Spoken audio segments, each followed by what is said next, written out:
नमस्कार, India news business देख रहे हैं आप और मैं हूं आपके साथ दीक्षा राठौर। इंडियन इकोनॉमी आज दुनिया में सबसे तेजी से आगे बढ़ती हुई इकोनॉमी के तौर पर उभरी है। वर्ल्ड बैंक से लेकर आईएमएफ तक ने इसके लिए देश को सराहा है। भारत की तरक्की में कॉरपोरेट सेक्टर का अहम योगदान रहा है, खासकर ऐसे कारोबारी घरानों का जो आजादी से पहले अस्तित्व में आए थे। इनकी लिस्ट लंबी है। वहीं कुछ ऐसी भी बड़ी कंपनियां हैं जो आजादी के आसपास शुरू हुई और बुलंदियों पर पहुंचने के बाद धीमे धीमे उनका अस्तित्व ही खत्म हो गया। तो आज हम उन्हीं कंपनियों के बारे में बात करेंगे और जानेंगे कि आजादी से पहले या आजादी के आसपास शुरू हुई वो कंपनियां आज कहां और किस स्टेज पर है। तो अंग्रेजों की गुलामी से आजादी मिले हुए 75 साल बीत चुके हैं और इस ड्यूरेशन में देश की इकोनॉमी ने फर्श से अर्श तक का सफर तय किया है। इंडियन कॉर्पोरेट हिस्ट्री पर गौर करें तो देश में आजादी से पहले की करीब 70 कंपनियों ने अर्थव्यवस्था को आगे बढ़ाने में अपना योगदान दिया। इनमें से कई ऐसी कंपनियां हैं जिन्होंने ब्रिटिश शासन के दौरान अपनी नींव डाली और आजादी के 7 दशक से ज्यादा समय के बाद आज भी भारतीय कारोबार जगत की शान बनी हुई है। रिलायंस, टाटा समेत तमाम दिग्गज भारतीय कॉर्पोरेट घरानों का डंका पूरी दुनिया में बज रहा है और इनका विशाल कारोबारी साम्राज्य न केवल भारत बल्कि दुनिया के सैकड़ों देशों में फैला हुआ है। वहीं अब आजादी से पहले शुरू हुई कंपनियों की बात करें तो टाटा ग्रुप का नाम सबसे ऊपर आता है। देश को नमक से लेकर लग्जरी कार और हवाई जहाज तक का सफर कराने वाला ये कॉर्पोरेट ग्रुप 1868 में शुरू हुआ था। वहीं आज आईटी सेक्टर की सबसे बड़ी कंपनी टीसीएस, मेटल सेक्टर में टाटा स्टील, टाटा मोटर्स के साथ इंडियन होटल कंपनी और एविएशन सेक्टर की दिग्गज एयर इंडिया इस ग्रुप की शान है। यही नहीं, वाहनों के मामले में टाटा मोटर्स तेज रफ्तार से आगे बढ़ रही है। इसमें जैगुआर और लैंड रोवर जैसे ब्रांड भी शामिल हो चुके हैं।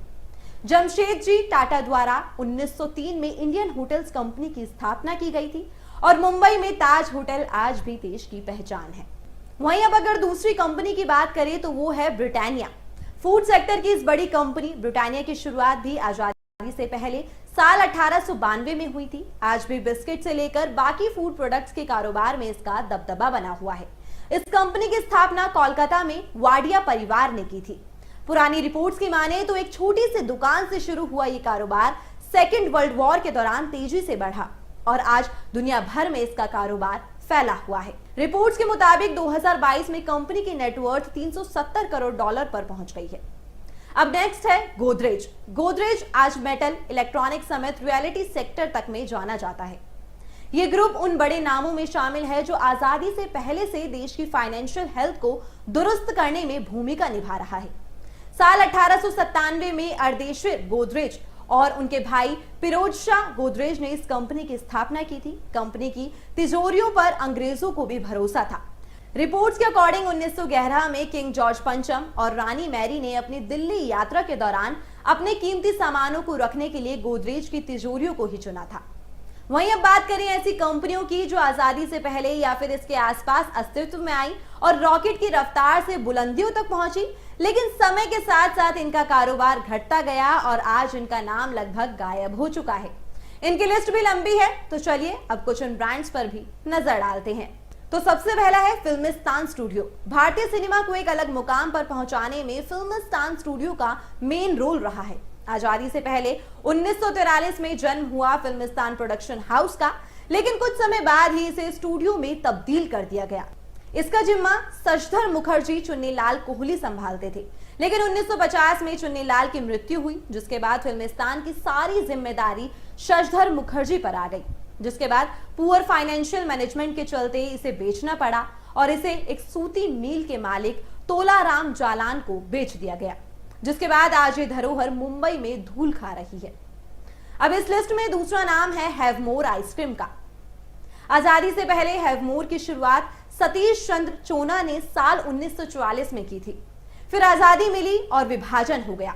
इसके बाद सतीश चंद्र ने अपना आइसक्रीम कारोबार 1951 में फिर से अहमदाबाद से शुरू किया। घर में आइसक्रीम बिजनेस शुरू किया गया और देखते ही देखते ये कारोबार बढ़ता चला गया। हालांकि आजादी से पहले की ये कंपनी अब south Korean company latte confectionery द्वारा खरीद ली गई है। अब अगला ब्रांड है एचएमटी वॉच। वॉच की कंपनीज में एचएमटी वॉच का एक बहुत बड़ा नाम है। 90 के दशक में ये ब्रांड लोगों के लिए स्टेटस सिंबल बन गया था, लेकिन अब इसका सफर खत्म हो चुका है। एचएमटी की घड़ी पूर्व प्रधानमंत्री पंडित जवाहरलाल नेहरू के समय में बनना शुरू हुई थी। एचएमटी की स्थापना किए जाने के बाद साल 1961 में एचएमटी वॉच का प्रोडक्शन भारत में शुरू हुआ। कंपनी ने जापान की सिटीजन वॉच कंपनी के साथ मिलकर एचएमटी का निर्माण शुरू किया था। कंपनी ने पहली घड़ी प्रधानमंत्री चाचा नेहरू के लिए बनाई थी और फिर इसका कारोबार देखते ही देखते आसमान छूने लगा। 70 और 80 के दशक तक एचएमटी की घड़ियों का बिजनेस बुलंदियों पर पहुंच चुका था, लेकिन देश में उदारीकरण के बाद इसका बुरा दौर ऐसा शुरू हुआ कि फिर ये उठ नहीं पाई। अब हमारी इस लिस्ट की अगली और आखिरी कंपनी है विजय सुपर। विजय सुपर 70 के दशक वाले पॉपुलर स्कूटर में से एक था। दरअसल 1972 में सरकार द्वारा संचालित स्कूटर्स इंडिया लिमिटेड ने भारत में लैम्ब्रेटा स्कूटर्स की मैन्युफैक्चरिंग और सेल्स की शुरुआत की थी। इसके बाद कंपनी ने विजय सुपर को सबसे पहले लॉन्च किया। कंपनी के लैम्ब्रेटा, विजय डिलक्स और विजय सुपर जैसे स्कूटर देश की शान माने जाने लगे थे। हालांकि लखनऊ में इसका कारोबार शुरू होने से पहले इसे इनोसेंटी के तौर पर जाना जाता था, जो कि इटली बेस्ड कंपनी थी, लेकिन धीरे धीरे इस पॉपुलर ब्रांड का अस्तित्व भी खत्म हो गया।